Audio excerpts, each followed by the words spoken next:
0 to God level 4.3084। वह इस शक्ति से अधिक परिचित नहीं हो सका।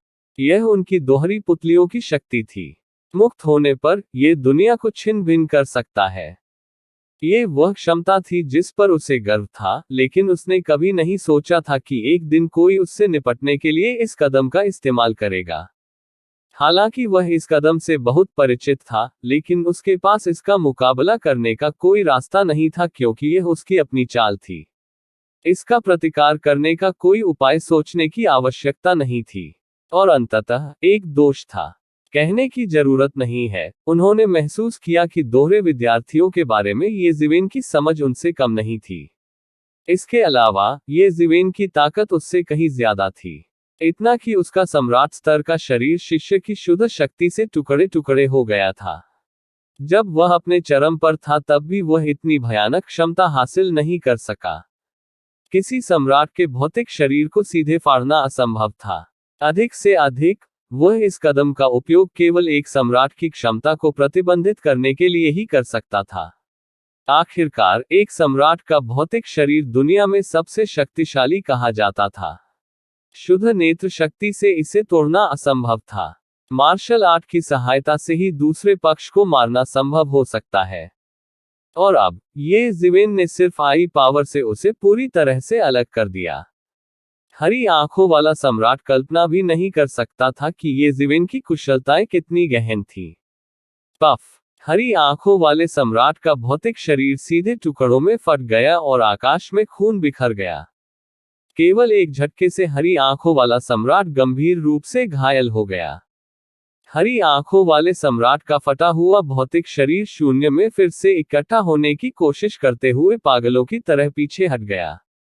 किसी सम्राट के भौतिक शरीर को चोट पहुंचाने के आम तौर पर दो तरीके होते थे। एक कोशिका को पुनर्जीवित करना था और दूसरा भौतिक शरीर को फिर से इकट्ठा करना था। बाद वाले की खपत पहले की तुलना में बहुत कम थी। जब तक यह अंतिम उपाय न हो, कोई भी भौतिक शरीर को त्यागना नहीं चाहेगा। अगले ही पल हरी आंखों वाला सम्राट दूरी पर फिर से इकट्ठा हो गया। हालांकि इससे पहले कि वह कुछ कर पाता, एक सफेद हथेली अचानक अंतरिक्ष की परतों से गुजरी और उसके सामने आ गई।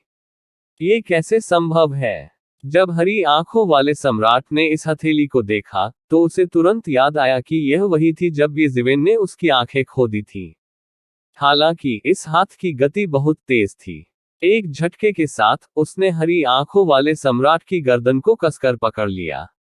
ब्लू आई सम्राट संघर्ष करता रहा, लेकिन उसके पास मुक्त होने का कोई रास्ता नहीं था। उसके सिर के ऊपर शब्द मुहर तेज रोशनी उत्सर्जित करता रहा, और शब्द के चारों ओर क्रम नामवैज्ञानिक कानूनों की दिव्य श्रृंखलाएं थीं।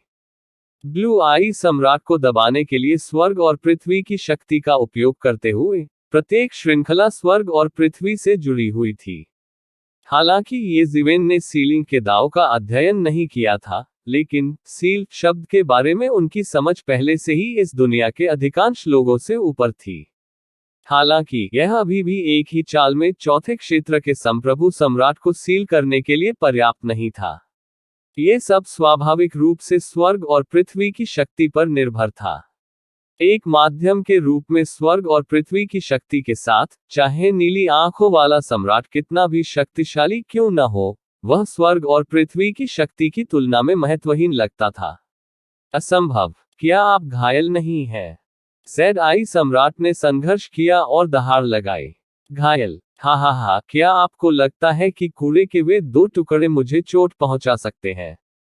मैं सिर्फ ये देखना चाहता था कि आप क्या करना चाहते थे, इसलिए मैंने जानबूझकर घायल होने का नाटक किया। अन्यथा वे दो चीजें मेरा बाल भी बांका नहीं कर सकती। ये ज़िवेन ने व्यंग्य किया। वास्तव में उसके टाइम मैजिक रॉब में एक खामी थी। हालांकि उनका सोने का पानी चढ़ा तानाशाह रूप अजेय था। वास्तव में ये किसी भी सामान्य ताओवादी वस्त्र से कमतर नहीं था।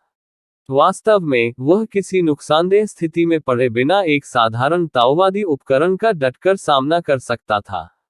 वास्तव में एक सम्राट भगवान के लिए भी उसे घायल करना कठिन होगा।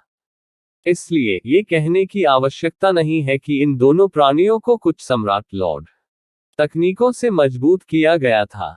भले ही उस पर घात लगाकर हमला किया गया हो, लेकिन उसे चोट पहुंचाना असंभव था, जिसके पास तानाशाह गोल्डन फॉर्म था। ये सब महज एक दिखावा था।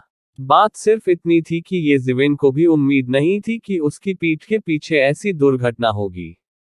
जैसे ही येज़िवेन की आवाज गिरी, उसकी छाती में बड़ा खूनी छेद नग्न आंखों को दिखाई देने वाली गति से ठीक हो गया। पलक झपकते ही ये बिल्कुल नए जैसा हो गया। आप ग्रीन आई सम्राट की आंखें चौड़ी हो गईं। उसने कभी उम्मीद नहीं की थी कि वह उन दो प्राणियों को येज़िवेन पर हमला करने देगा। ऐसा केवल इसलिए नहीं था क्योंकि वह येज़िवेन से नफरत करता था, बल्कि इसलिए भी कि लोगों के इस समूह के बीच असली खतरा येज़िवेन था, जो 5वें दायरे में था। जब तक उसने पहले येज़िवेन को गंभीर रूप से घायल कर दिया, बाकी सब बहुत आसान होगा। हालांकि चीजें इतनी सरल नहीं थीं, क्योंकि उन्हें उम्मीद नहीं थी कि येज़िवेन बिल्कुल भी घायल नहीं होंगे। इसके विपरीत, पहले जो कुछ भी हुआ वह उसके लिए महज एक दिखावा था। यदि नहीं, तो वह लापरवाही के क्षण में येज़िवेन की चाल में नहीं फंसता। भले ही 5वें क्षेत्र के मास्टर को 4थे क्षेत्र के मास्टर पर भारी बढ़त हासिल हो, लेकिन वह उसे एक झटके में सील नहीं कर पाएगा। यह उल्लेख करने की आवश्यकता नहीं है कि वह पहले से ही 4थे दायरे के शिखर पर था, जो कि उसकी सफलता से पहले येज़िवेन से ज्यादा बुरा नहीं था। ये देखकर कि येज़िवेन ठीक था, जल और अग्नि के पवित्र सम्राट और फैंग बैरन दोनों बहुत खुश हुए। मौजूदा परिस्थिति उनके लिए बेहद प्रतिकूल थी। उन्हें लगभग एक मृत अंत में धकेल दिया गया था, इसलिए वे केवल अपने जीवन की बाजी लगाकर ही लड़ सकते थे। हालांकि अब यह अलग था। येज़िवेन ठीक हो गया था, और अचानक उसके पास 5वें क्षेत्र के स्वामी की शक्तिशाली युद्ध शक्ति थी। युद्ध के बीच में भी पवित्र सम्राट गोल्डन सिकाडा भी बहुत उत्साहित थे। अब चूंकि उनके पक्ष में 5वां क्षेत्र मास्टर भी था, इसलिए उनके बीच का अंतर उतना बड़ा नहीं था। दूसरी ओर 9 ट्रांसफॉर्मेशन दिव्य सम्राट की अभिव्यक्ति थोड़ी बदल गई, लेकिन उन्होंने इसे अपने शरीर पर नहीं दिखाया, क्योंकि उनका दबदबा अभी भी था। तो क्या हुआ यदि प्रतिद्वंद्वी के पास 5वां क्षेत्र गुरु हो? उनके पक्ष में 2 लोग थे। दहाड़ दिलचस्प। 5वें क्षेत्र के सम्राट स्तर के प्राणी ने धीरे धीरे शून्य में अपना शरीर प्रकट किया। हालांकि यह अपने मूल शरीर से बहुत छोटा था। इस स्तर की लड़ाई के लिए किसी के शरीर का आकार लड़ाई के परिणाम को निर्धारित नहीं कर सकता है। 5वें दायरे का ये सम्राट स्तर का प्राणी लगातार शून्य में बदल रहा था, और लोहे का कवच पहने हुए एक आदमी में बदल गया। उसके चेहरे पर कुछ हद तक क्रूर भाव थे, और उसने येज़िवेन को ऐसे देखा जैसे वह किसी मृत चीज को देख रहा हो। जो कोई भी हमारे रास्ते में खड़े होने की हिम्मत करेगा उसे मरना होगा। 5वें दायरे का ये सम्राट स्तर का प्राणी येज़िवेन को उदासीनता से देखता था। कई अन्य सम्राट स्तर के प्राणियों ने पहले ही येज़िवेन को घेर लिया था। उन्होंने पहले ही देख लिया था कि असली खतरा यही आदमी था, बाकी तो कुछ भी नहीं थे। बूम! 5वें क्षेत्र के सम्राट स्तर के प्राणी के शरीर से तुरंत एक चमकदार रोशनी उठी। हर कोई स्पष्ट रूप से देख सकता था कि महान मार्ग की चमकदार शक्ति उसके शरीर से निकल गई थी। हालांकि उन्होंने कानूनों का पालन नहीं किया, फिर भी वे अपनी जादुई शक्तियों से महान मार्ग को भी छू सकते थे। ये 2 बिल्कुल अलग महान तरीके थे। अंतहीन चकाचौंध रोशनी रोशनी की बारिश की तरह शून्य में नृत्य कर रही थी। उसके शरीर के अंदर बैटल क्यूई उमड़ रही थी, मानो पूरा शून्य एक विशाल युद्ध क्षेत्र में बदल गया हो। अजेय।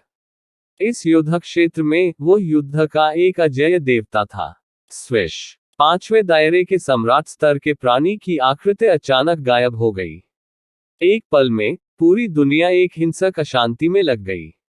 एक पल में सूर्य और चंद्रमा ने अपनी रोशनी खो दी, दुनिया ने अपना रंग खो दिया, और पहाड़ और नदियां ढह गईं। जब वह दोबारा सामने आया, तो वह पहले से ही येज़िवेन के सामने था। उसने सीधे एक मुक्का मारा, और उसके शरीर पर लोहे के कपड़े भयंकर सूक्ष्म हवा के साथ उड़ गए। उन्होंने कोई फैंसी तरकीबें नहीं अपनाई। उसने तुरंत ही अप्रतिम आक्रमण कर दिया। वे दोनों 5वें दायरे में थे, और कानूनों के नियंत्रण से वंचित करने का उनका कदम ये ज़िवेन के खिलाफ बेकार था। भले ही उनके कौशल के बीच अंतर था, यह अज्ञात था कि ये ज़िवेन को कानूनों को पूरी तरह से नियंत्रित करने में कितना समय लगेगा। जाहिर है, यह अच्छी लड़ाई का स्थान नहीं था। ये बहुत खतरनाक था और यहाँ तक कि सम्राट स्तर का प्राणी भी यहाँ गिर सकता था। ये ज़िवेन के शरीर से हत्या का एक ठंडा इरादा भी उभरा। उसके सिर के बाल नाच रहे थे और उसके शरीर से युद्ध की भावनाएं उभर रही थीं। यह ऐसा था मानो कोई अद्वितीय दानव देवता जाग गया हो। उनकी अभिव्यक्ति थोड़ी गरिमापूर्ण थी। ये भी 5वें क्षेत्र का स्वामी था। 5वें क्षेत्र में प्रवेश करने के बाद ये पहली बार था जब उसने उसी स्तर के विशेषज्ञ के साथ लड़ाई की थी। बूम! दोनों पक्षों के बीच जमकर लात घूंसे चले। एक पल में प्रकाश की चमक से दुनिया भर गई। हर किसी ने केवल चमकदार चमक देखी और पृथ्वी को चकनाचूर करने वाला धमाका सुना। परिणाम एक पल में लहरों में बदल गया और सभी दिशाओं में फैल गया। गड़गड़ाहट की आवाजें लगातार जारी थीं, और लहरों के प्रभाव से पूरी जमीन फट गई। जमीन में छिपे कई अस्थि राक्षसों के पास प्रतिक्रिया करने का समय भी नहीं था, इससे पहले कि वे दुखद रूप से मर गए और पाउडर में बदल गए।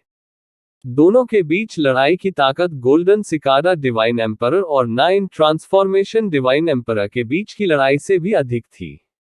5वें क्षेत्र के वास्तविक अस्तित्व के बीच लड़ाई का परिणाम अनगिनत अर्थ सम्राटों को नष्ट करने के लिए पर्याप्त था। पफ! फैंग बैरन ने मुंह से खून बहाया। उन्होंने जिस आभा को संघनित किया था वह दोनों के बीच लड़ाई के बाद सीधे ध्वस्त हो गई।